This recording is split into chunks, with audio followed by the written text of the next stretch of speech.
OBS studija parodys, kaip pasidaryt iš OBS studijos OBS raktą, kad su savim galėtumėt nešiotis į bet kurį kompiuterį įsidėsit ir veiks OBS jūsų nustatymai visi. Bet kuriam kompiuterį.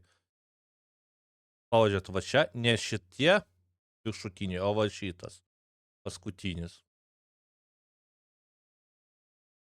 Nes tie pirmi viršutiniai jums netinka, jeigu darot raktą. Taip, susikūrėt va šitą. Aš iškart savo susikūrėt.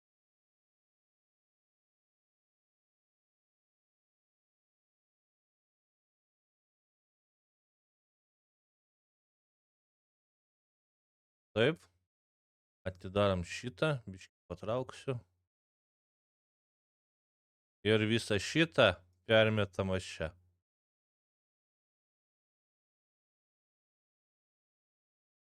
Gerai. Ta galit ištrint tada. Spaudžiam antrą pilies mygtuką, va šianais.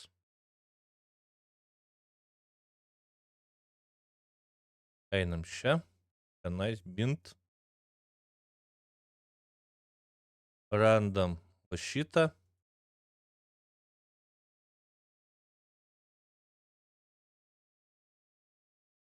Galit pervadinti, jeigu norit šitą. Aš pervadinti.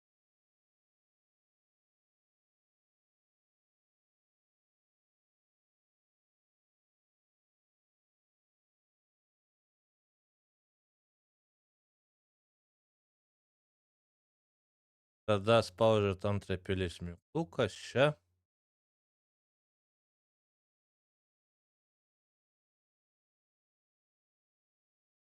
Neveikia, dėl to, kad kopijavau, į tarpą nepadėjau. Turi tarpas būt, va taip. Į šitą, kad šitas būtų veikt, geriau įkelt čianais. Įkeliat čia. Mažinsiu biškį. Randat šitą, paspaudžiat. Va, tuščias OBS, kurį galit su savim nešioti. Belekur ir bus jūsų naujas OBS.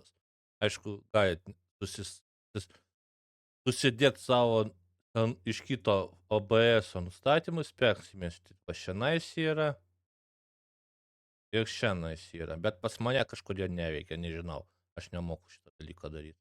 Aš viską iš naujo tiesiog dariau ir viską. Tai vat.